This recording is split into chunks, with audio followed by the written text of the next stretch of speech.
Hello, everyone. Welcome to FCTV's May 2021 edition of Poetic License, where creative friends join us with their original material for our monthly open mic. My name is Donna Shear, and tonight our suggested theme is Mamas and Papas. I'd like to welcome all our standby performers, and welcome to a new performer, Theresa Gleason. So nice to have you with us tonight. Sincere thanks to Andrew Richards, the man behind the virtual curtain. Thank you, FCTV, for your primo programming, such as The Conversation, which is a program about equity and racial justice, hosted by Reverend Will Mebane and Angela Scott Price. Price was elected this week as the latest select board member in Falmouth. Congratulations, Angela. Scott McGann is our health agent, and he gives us updates every Friday night about COVID-19. Falmouth in Focus has a carousel of topics such as pickleball in Falmouth and how to celebrate Arbor Day with the Falmouth Garden Club, and the launching of WHOI's, that's Woods Hole Oceanographic Institution's brand new submersible. If you go to the FCTV website, there's a section called Training Catalog. There's so many courses you can take, 2D and 3D animation, beginning ukulele with Steve Gregory, documenting oral history, smartphone and tablet videography, and a ton of other courses. Also on the FCTV website, we have been nominated for a $2,500 grant via Martha's Vineyard Bank Community, their impact grant. Kindly go to fctv.org and vote for us. Also, won't you please consider becoming a member of our family? Still only $30 annually for a single membership. You'll help support FCTV programming, and most of the courses I mentioned are heavily discounted if you're a member. And select local businesses will honor your membership card with a 10% discount every time you go in. All this at fctv.org. And now for the performers. When I read your name, unmute your mic. Please repeat your name. Everyone has a 4-minute time slot. Andrew and I will keep track of the time. Boy, oh boy, I've waited all month for this night. I'm going to start us off. Again, my name is Donna Shear. Yesterday would have been my mom's 97th birthday. And I miss her like crazy. The poem I wrote is based on a story that she told us. I like to think that maybe heaven is on a loop of your favorite moments in life repeated over and over again. This poem is called Mother Goes Out Dancing. The day my mother died, she danced before breakfast with her hospice aide. Once mad for jitterbugging with Frank, the fellow who bit the dust in Normandy Beach. At 87 pounds, she soared on the dance floor as if made for rolling over his back, gliding like a well-oiled drawer between his legs, fingers snapping, feet tapping. They were couple number ha-cha. Mother spends her final days writing notes. Her trembling script spiders across each page to Navy waves, golf buddies, church zealots, and relatives seldom recalled in the healthy years. She closes her accounts, squares up the scores of resentment and regret, sends her love to balance all in the ledger of life. Her death is announced by phone. She jives right up to the pearly gates. Gabriel's in the background, blows a boogie-woogie beat backed by his swinging big band of angels. St. Peter clears the dance floor, raises up her hollow, hallowed bird bones, and tosses her in the air.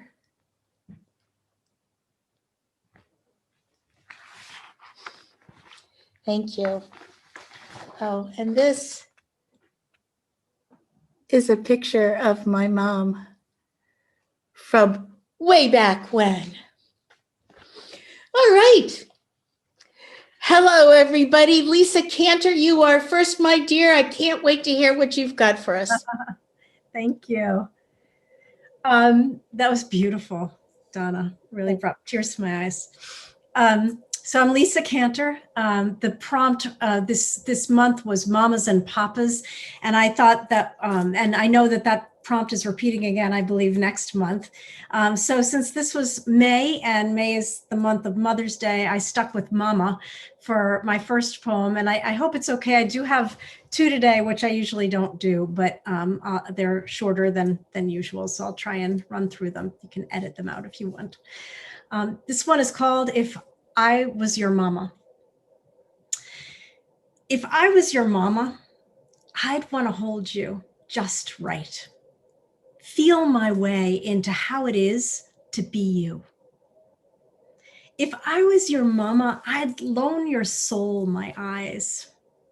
Mirror every moment you looked for me, seeing the best bits of you, the miracle of your truth, even when you're at your worst. If I was your mama, I'd expect good behavior, respect.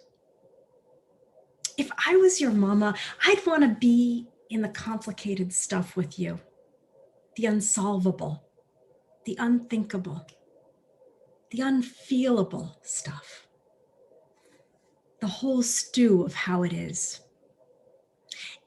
If I was your mama, I'd have space and time for you even when my heart was heavy, my mind was busy, and my body ached. If I was your mama, I'd tell it like it is. Look, life ain't easy. I'm not going to pretend. Just find good friends to take the ride with and be real. No bullshit, no faking it, no pretending to be somebody just because you think that's what somebody else is going to love. Ride out the hard stuff with a small boat full of humans like you. Complicated, messy, and real. With huge hearts, deep souls, wide embrace, and generous eyes. If I was your mama, I'd tell you the antidote to your woes. Just get in the boat and row. With others who know the ocean runs deep, deep below what fishermen's fish, what painters can know. My child, there is no line that defines your world, no above and below, just a whole cosmic show that will come and go with each dare you take. My love, stay awake. If I was your mama, I'd really, really not want to be mortal. I'd want to live out the whole of your life. But if I was your mama, it'd only be for a time, and then tag, you're it. We are all it. We are all mamas who hold souls, so don't be sold out. Don't sidestep it. Be it. I am your mama. I am your mama. So that's the first one. Thank you. And this next one is called You Don't Want to Know This. You don't want to know this. If you did, it would change everything. Trust me, you're not ready. If you were, you would have been on that path, down that road, an unstoppable force heading north to the core, to the heart of it all. You're just not ready. You're not ready to know what you already know, so stay where you are. That's the best place for you. At least for now, just stay put. When you are ready, you can come to me if you like. I've gone there and now I'm stuck like a lobster in a trap. No way to back out. Okay, admission, it's not all that bad. In fact, it's mesmerizingly, painfully, and rapturously beautiful. So much so, it brings tears from my thighs to my eyes, a burning fire inside singeing my throat. And I simply bear this beauty alone. Unwarned, I too wasn't ready, hadn't known, but I'm already there. So you aren't ready. Please, I beg you to stay put. If you cherish all that you already know, just as it is, just as you'd want it to be, even with all the disappointments, the griefs, the frustrations you can't name, it's the home you know. Don't leave your front door. It only swings out. But when you are ready, come and find me. You shouldn't be alone. Oh, yes, and bring your book of Rumi poems. They help. They know what you know and don't want to know yet. But bring them when you're ready. I'll be here, waiting, alone, and at home in the lovely agony of the now known. Thank you. Thank you, Lisa. I love the conversational tone of both of those poems. Beautifully done. Best line, just get in the boat and row. Your mother would have liked that line. Oh, thank you. Jackson Gilman, you're up, my friend. Hi. Well, this is a perspective from a dad. And when my daughter was small, putting her to bed could be a bit of a challenge, because if she missed that window when she'd normally go down for sleep, then she'd hit her second wind and she'd become this wired little, and it was hard to get her down after that. But I discovered a fail-proof system, and I fortunately live close enough to Onset Beach that if she hit that second wind, I just put her on my shoulders, walk down the beach, and we walk along there until I felt her go, and then I knew when she went limp, she was asleep, and then I'd have the challenge of getting her back into bed before she woke up. But one time before she was asleep, we were looking up at the stars, and she was barely verbal at this point, but she came up with a line which really struck me. She said, "Sing me a nighttime story." And I thought that was just so precious that I had to do something with it. So I created this song for her, and using her line.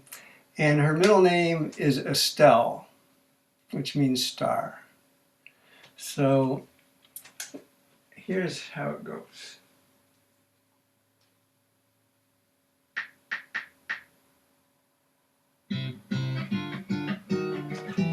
My little girl should be tired, but those baby blues just won't close.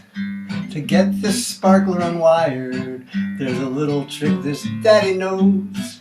I hoist her up on my shoulders, clasp onto her squishy feet. That's the sweetest way to hold her as we stroll till she falls asleep. She knows just where we're going as we head out into the night. To the beach you see the stars are glowing. It's such a heavenly sight. And And then she said to me, and this is her. Sing me a nighttime story. Show me your favorite star. Can you reach it for me, Daddy? Don't tell me it is too far.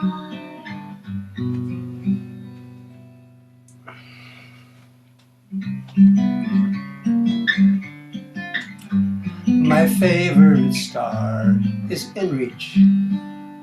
A favorite story I'll tell. The story is short and so sweet, and that goes for the star as well. I'll sing you a nighttime story. I'll sing of the stars and moon. Let's go on a magic journey. We'll fly on this simple tune. I'll sing you a nighttime story. Now that the day is done, and looking back, we smile, remembering all our fun.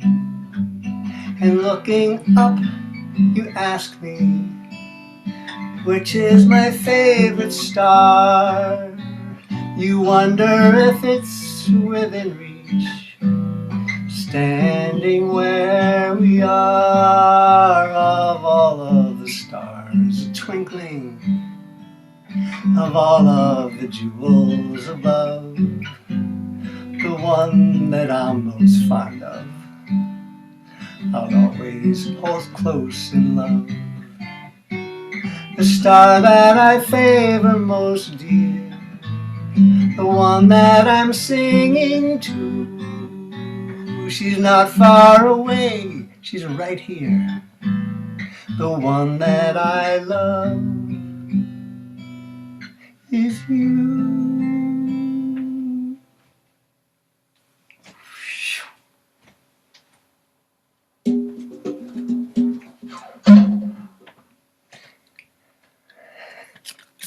And Donna showed a picture of her mom. I'll show a picture of Jillian when she was about that age singing that little piece. Oh. Jillian Estelle. She's 21 as of a few days ago. Oh my gosh, my heart felt like it was going to burst when I heard her voice come on. That was so fabulous. We recorded that. I think she was about 5 when I actually recorded her voice singing it. But she said it to me when she was, I think, less than 3. Well, what a blessed treasure that is. Thank you so much, Jackson. Candy Johansson, I'm happy to see you tonight. Hello, Donna. I'm happy to be here. I'm Candy Johansson. I have a couple of poems I'm going to read, but first I'm going to share, I don't know if you can see this. That is a picture of, whoops, sorry. That is a picture of me and my mother. And you can't really see it. Unfortunately, there's too much of a glare. But anyway, I was just a little tyke. Sadly, my mother passed away at the age of 52 from a heart attack. My girls were both very young when I got the news. It was totally unexpected.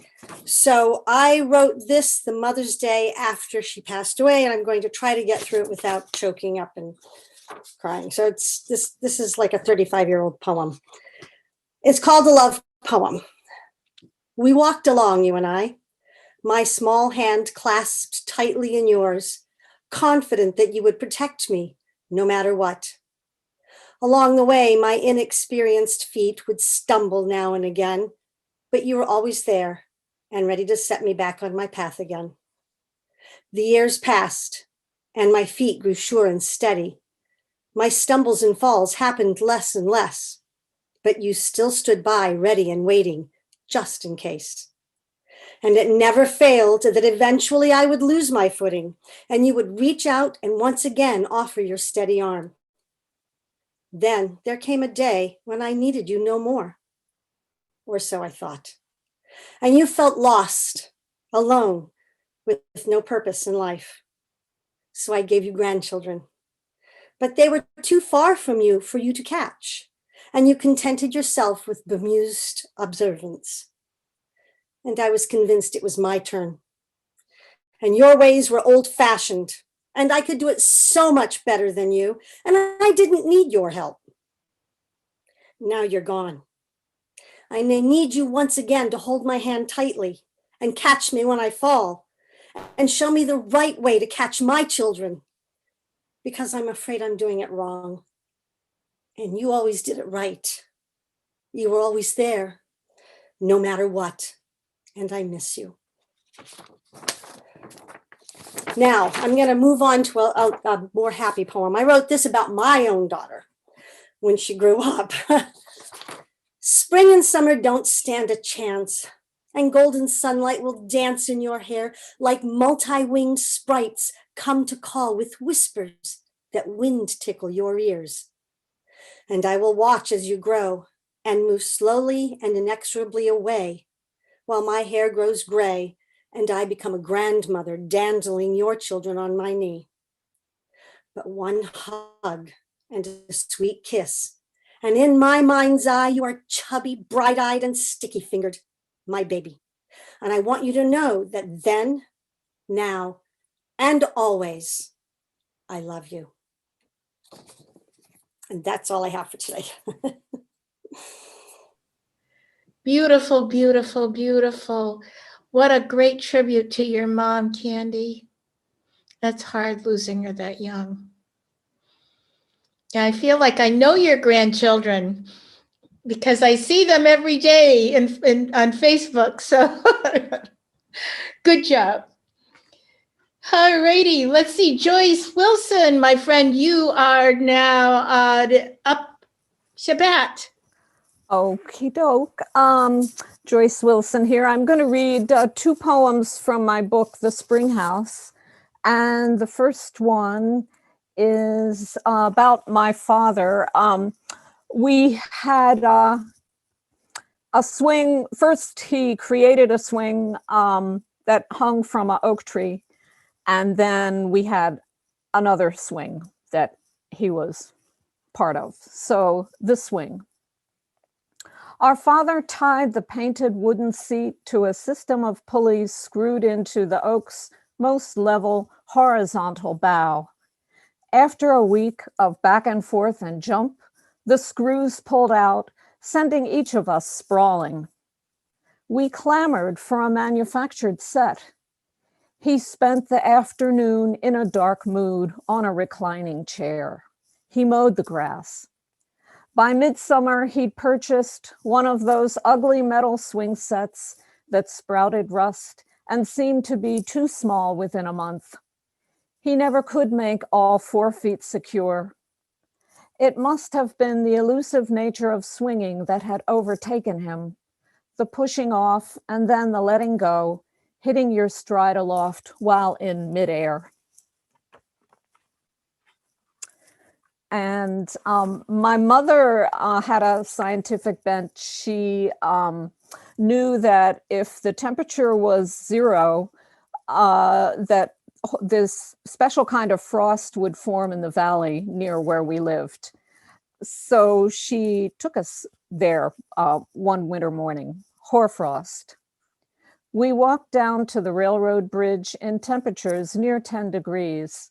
A dazzling world of fragile forms and soundless temporal release, where feathered crystals coated trees and rocks, fattening the branches as if in patterns carefully arranged like tiny Stonehenges.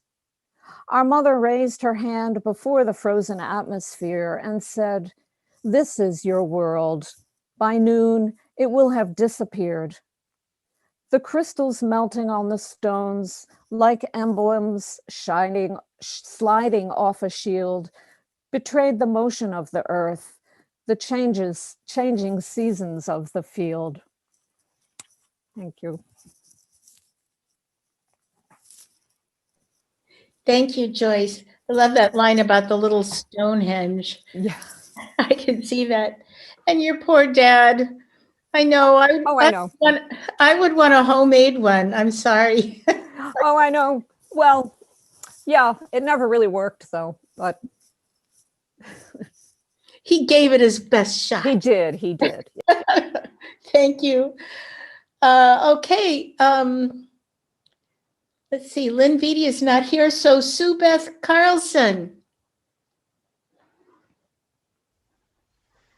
Hey there. I'm just wanting to meet everybody's mother and kids and fathers. You know, I mean, this is amazing. This was a great topic. I have two poems. This first one was written in June of 2007. It's called Mother Ocean. I think I need a little light to read this. Hold on. Like the ocean, you are always there. You surround with a hug, just caress my hair. You fill me with comfort and buoy me up. Your warmth and devotion flow over my cup. Yet this earth is quite fragile, despite its great power. Its beauty is delicate as its spring flower. Magnetic, hot-centered, still it holds its place in the majestic balance we call outer space. That's why I can see oceans can't last forever. But there's something much larger in this great endeavor. Things shift and they move, disappear and replace, while energy's always outlasting the race.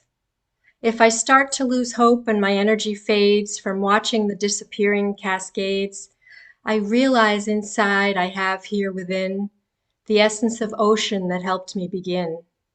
When ocean is gone, taking this earth in tow, love, the energy, continues to flow. From my mother Ruth, who was what love was all about. And this next one, well, my dad's name is Arthur, so this one is called Ode to Art. If our mom was music, then our dad is surely art. Yes, Art Broder is adept at the art of turning a phrase, particularly in the art of comedy and laughter. He is an expert in the art of manipulating electricity and mechanical things, both for repair and playful purposes. He also enjoys the art of relaxation by the pool with his dog or family and friends.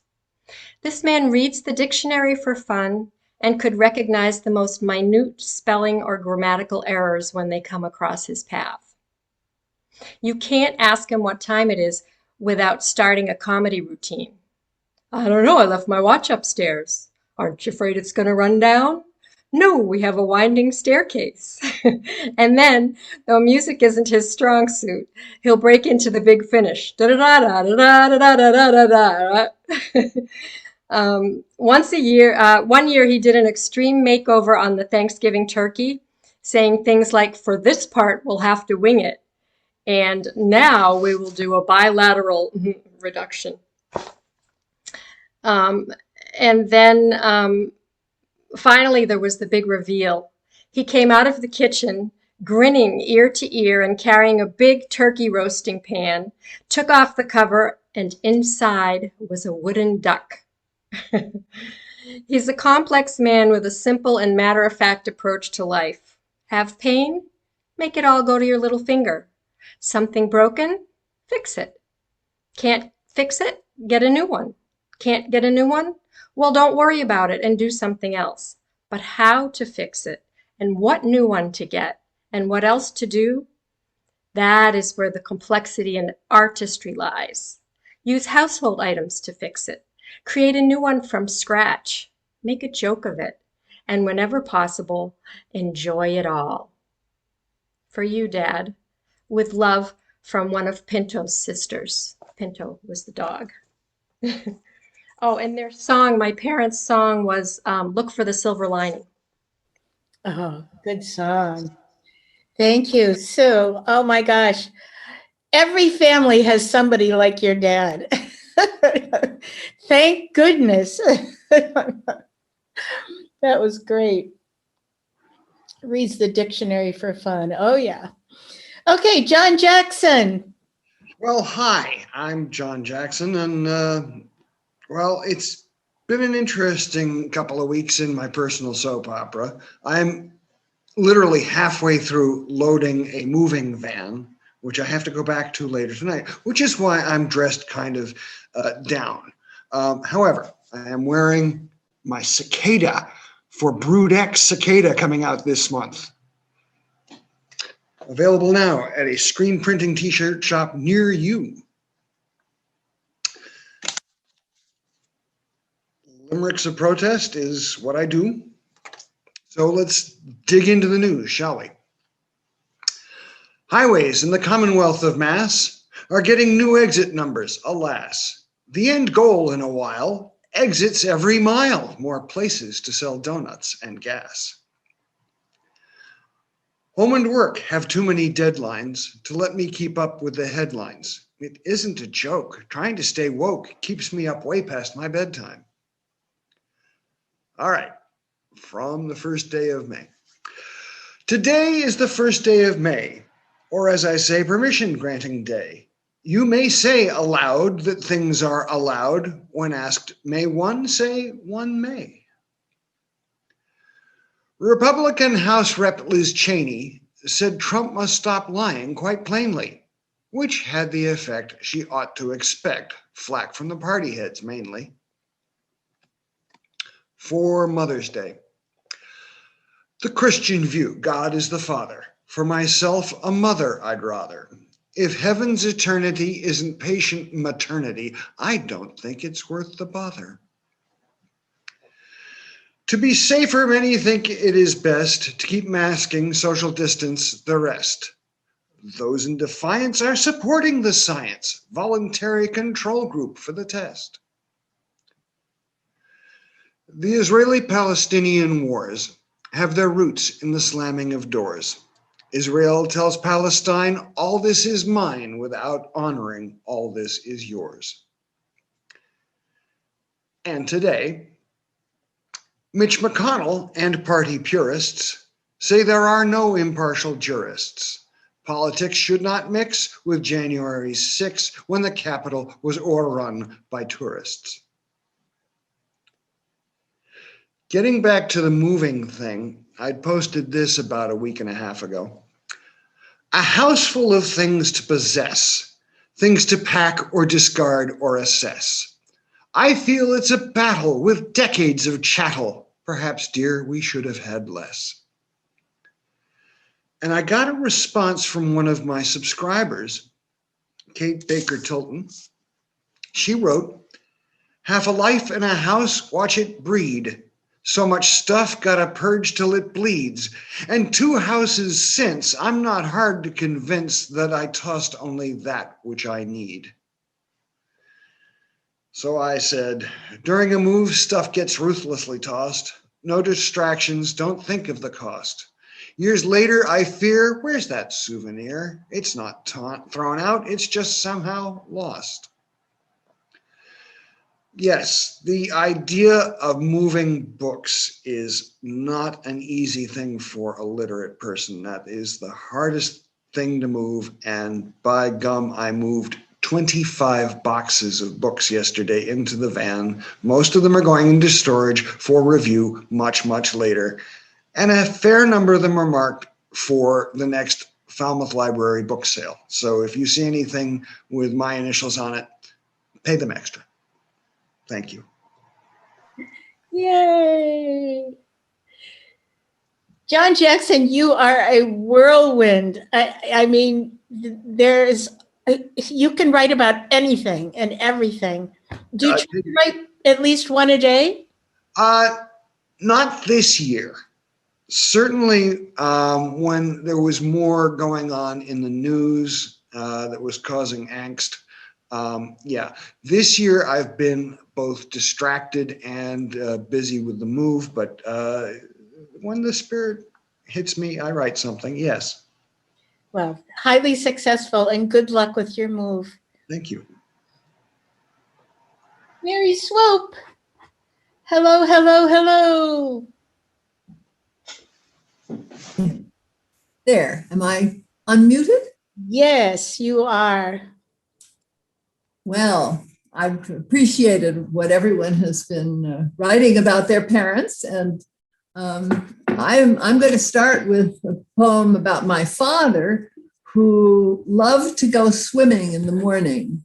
I hope you haven't heard this before, but here I am, and here it is from my book Phosphorescence, published earlier, well, published supposedly in December, but I never got it till January.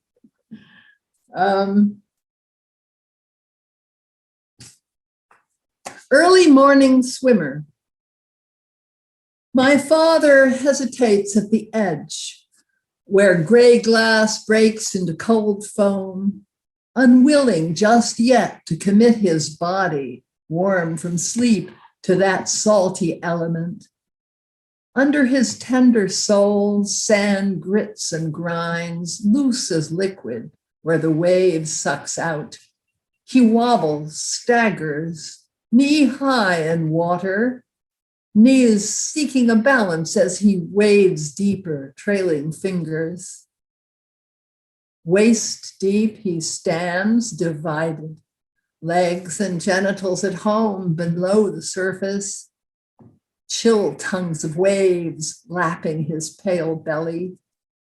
He looks out toward the vineyard, postponing the moment, at the white blur of the ferry in its first trip from the island, the vague lighthouse cylinder at the far end of the beach. As he wakes to the warming sun, sucks in his breath and folds his arms above his head to take the plunge, he remembers as a child, tanned from squatting at sand castles dripped and pinnacled, how he'd race down the beach toward the wave line. Torpedo number 3, alert, fire. How the cool salt embraced his hot body, how he slid into it, slippery as a fish, fin and backbone. He stands on a deck, bending toward dark water, his mother encouraging him to dare the long inches downward, arms plastered to his ears. Aware how fastened to the earth he has become, he breathes out, takes the plunge, translates into the new element, feeling the years peel off into the new morning. And that's my father swimming in the morning. And the vague lighthouse cylinder and all that was that he was very nearsighted, so everything was kind of blurry. He was a wonderful father, and my mother was a wonderful mother. But she was a very controlling person, and I was a very stubborn daughter, particularly as often in my teenage years. And this is probably more about having to be free of the mother you love, rather than about loving the mother you have to be free from. So it's called Fat Daughter. I was never fat, but I was always big. My mother was bigger when I was younger. Now I am bigger, but she is stronger. Soft, she held me. I stormed, I thundered. She tightened, hardened. I grew like a blunder. Swelling, ballooning, I filled the sky. Follow your nature, caroled my mother. Bobbing, tugging, I sailed the wind. Listen, I shouted, that's the wind talking. Look out, mother, I'm on my own. I was a swimmer once. I was a dreamer once too, said my mother, small as a spider on her long silken string.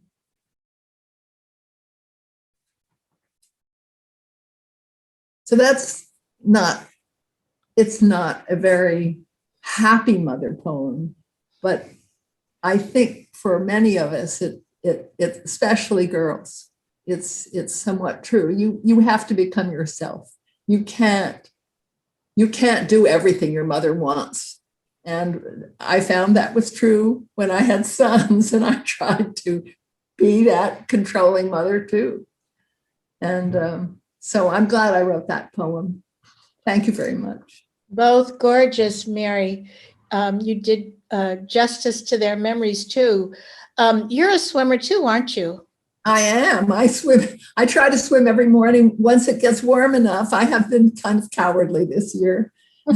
I've waded, but I haven't really swum. Because once I do, I have to go every morning. Oh, well, I can't, I have to commit. awesome. Oh, and now we have our new friend, our new performer, Theresa Gleason. Welcome again.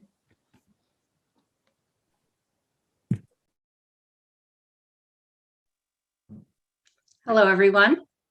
So wonderful to be here. Thank you for being so welcoming. So I have a couple of poems, mother poems, and a couple of father poems.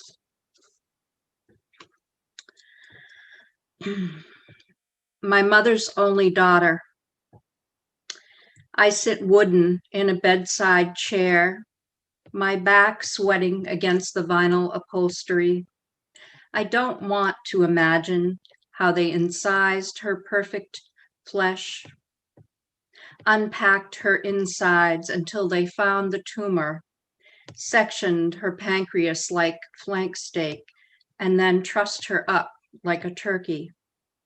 Instead, I knit and purl, counting silently to 57, sliding the stitches from one needle to the other like beads on an abacus. I worry a shawl out of homespun boucle to comfort myself, plum, maroon, and peacock like the bruises blooming on her arms. The flowers her sister sent are already dying, delphinium like girls in fussy dresses, stargazer lilies beginning to curl at the edges. Her doe eyes flutter drunkenly. She moans. I swab her parched lips, feed her ice chips from a spoon.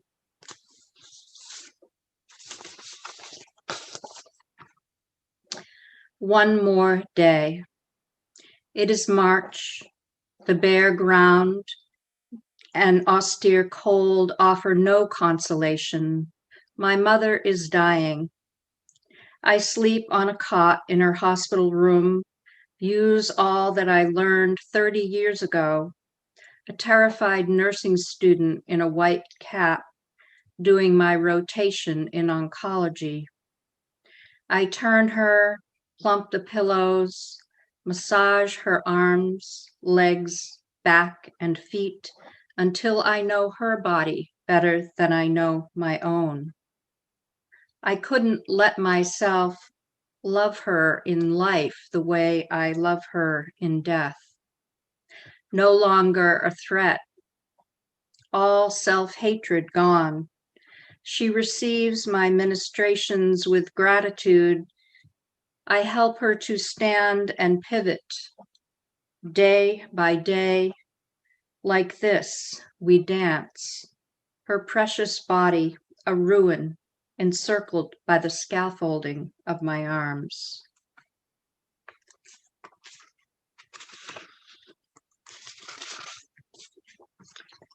And my dad was just devastated, as you can imagine, by the loss of my mother. So these two poems are about his grief. Smokes. He never thought she would be first to go. He misses her like a longing for home, the home he fled at 14. Gone are the fields of blue lupin, the vast ceiling of stars. What difference does it make, he asks himself. What else do I have? Too old to quit now.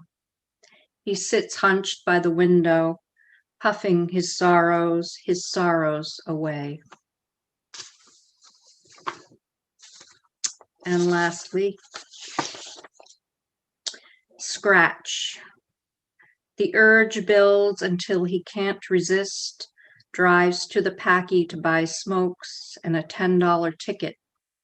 Maybe today he'll get lucky, hit for 10 grand, a mill.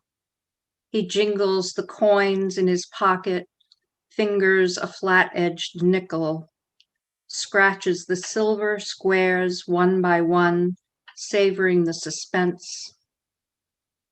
Still, he honors the promise to never put plastic flowers on her grave, tending it even in soaking rain, turns the sodden earth with a heart-shaped spade, sets the papery bulbs into the hole he's dug himself. Thank you. Theresa, so lovely, especially to bookend the both parents, to have, sort of the synergy between the two of them. I love the line, encircled by the scaffolding of my arms. That was so beautiful. Thank you so much. Let's see, Patricia Austin. Hi, I'm Patricia Austin. I have to say, Theresa, that was so beautiful. Thank you so much. It was beautiful. Well, this is Mamas and Papas, but I didn't do it about my own mama and my papa. I did it about, some of you may know or have heard of Feliciano Flash Tavares, a wonderful, wonderful man. He was to the Baha'i community here in Barnstable, let's say, and actually the whole Cape and maybe the whole southern Massachusetts. He really was the mensch. He was our Papa Bear, as I like to think of him. And here's a I don't know if you can see this. Let me see. Is that coming into focus at all? It's a collage I made about Flash at one point. Can you see his face? There it is, maybe. Anyway, Papa Bear, because he was really everything to the community in so many ways. And he was the most selfless man I think I've ever met. They called him Flash because when he was young, nobody could beat him. He was so fast. He was the fastest and he always won. So to Feliciano Flash Tavares, our Papa Bear, a tribute. I roar through the tunnel of time, leaving order and symmetry in my wake. I am the wisdom of the community, ununifying the desperate forces. I sit unassuming in a well-worn kitchen, loving and nurturing the children, with visions beyond eternity and murmured musical secrets, expressing the ancient source of all that is in the intimate present.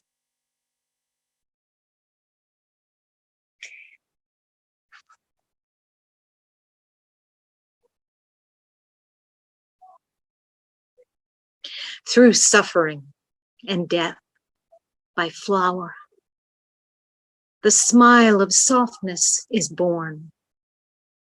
Woman is the horizon. When woman's voice rings out above the torment, the song of the earth will begin. And that's mamas and papas for me today. Thank you, Patricia. Now, you said Flash's first name was Feliciano? Feliciano Flash Tavares. But Feliciano, does that mean happiness? I don't know, Feliciano. It's well, he is Cape Verdean. And interestingly, you may have heard of the Tavares brothers, the singing group. Mhm. Flash is their father. Oh, And they are very well known in the United States, but more so in Europe even. But he also was a songwriter and a singer and a musician in general. how But, cool. How he's- cool is that? yeah, wonderful, wonderful man. Flash Tavares. So anyway, Thank you. welcome. Abby O, you have been so patient. You're at the tail end. I am so happy to see you, my dear.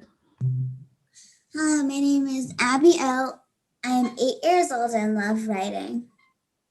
It is such a pleasure to be here. Here's my poem on Mamas and Papas. Mamas and Papas are our teachers, our parents, our guiders. We learn from them. They love us. They show us what's right and what's wrong. They take care of us. They support us. Mamas and Papas are our teachers, our parents, our guiders. We learn from them. They love us.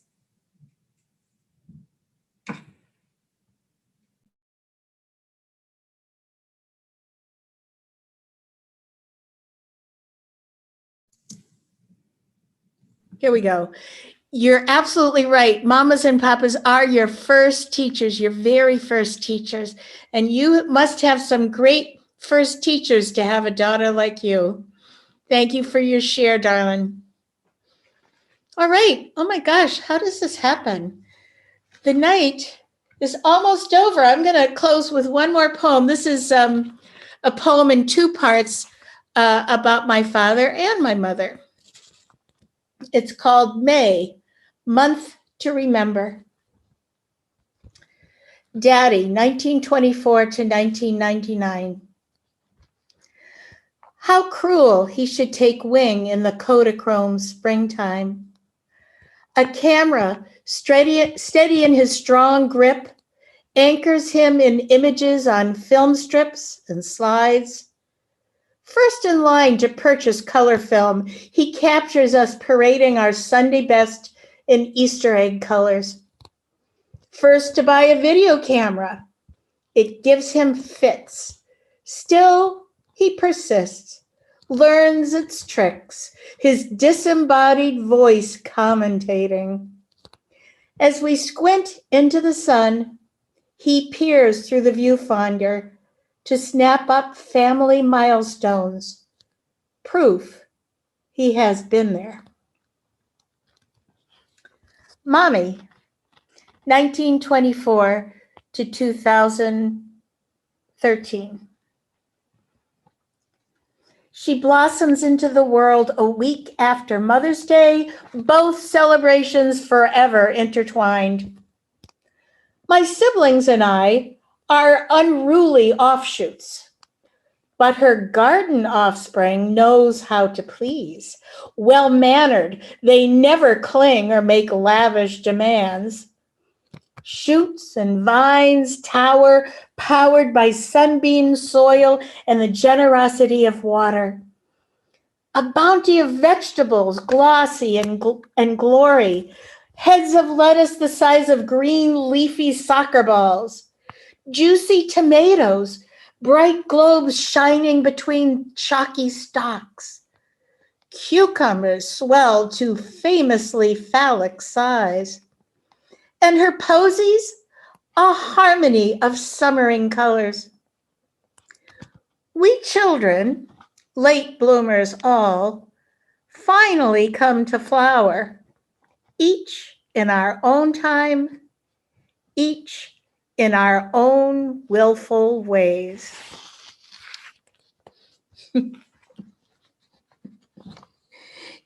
Yay! Now, y'all know this edited performance will be shown on FCTV's Channel 13, as well as the YouTube channel.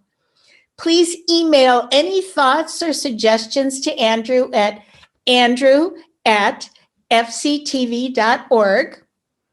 And listeners and viewers, if you would like to be a performer, please sign up for the next Poetic License, which will be on Thursday, June 24th. Again, June, the theme suggested again will be Mamas and Papas. Thank you, Andrew Richards. Performers, you always leave us wanting more, more, more, more, more. So until we meet again, be well and shine on.